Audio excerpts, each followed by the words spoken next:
তিস্তা অভিমুখে বিএনপির কর্মসূচি আজ জাগো বাহে তিস্তা বাঁচাও স্লোগান নিয়ে তিস্তা নদী রক্ষা আন্দোলনের ব্যানারে তিস্তার পানি বণ্টন ও নদীর প্রকল্প বাস্তবায়নের সোমবার থেকে দুদিনের কর্মসূচি শুরু করছে বিএনপি ও তার মিত্ররা। দলীয় সূত্রে জানা যায়, দিনরাত টানা ৪৮ ঘণ্টা নদীর তীরবর্তী অঞ্চলে অবস্থান কর্মসূচি পালিত হবে। তিস্তা চুক্তিসহ অভিন্ন নদীর পানি বণ্টন সমস্যার সমাধান ও দেশের স্বার্থ রক্ষায় ভারতের উপর চাপ বাড়াতে এই কর্মসূচির আয়োজন করা হয়েছে। লালমনিরহাট তিস্তা রেল সেতু সংলগ্ন এলাকায় সোমবার কর্মসূচির উদ্বোধন করবেন বিএনপি মহাসচিব মির্জা ফখরুল ইসলাম আলমগীর। মঙ্গলবার সমাপনী দিনে বক্তব্য দেবেন দলের ভারপ্রাপ্ত চেয়ারম্যান তারেক রহমান।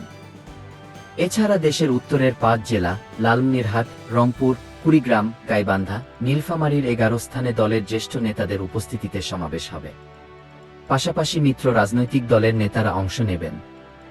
উদ্যোক্তারা জানান, তিস্তার পানির ন্যায্য হিস্সা আদায় ও মহাপরিকল্পনা বাস্তবায়নের দাবিতে তিস্তা অভিমুখে পদযাত্রা এবং নদীর দুই তীরে ২৩০ কিলোমিটার জুড়ে অবস্থান কর্মসূচি পালন করবে তিস্তা নদী রক্ষা আন্দোলন কমিটি।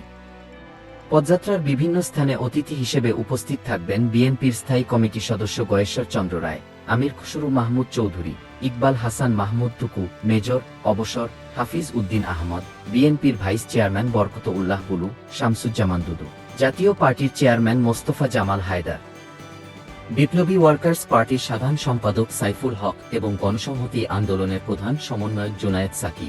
ডেস্ক রিপোর্ট, বিই নিউজ।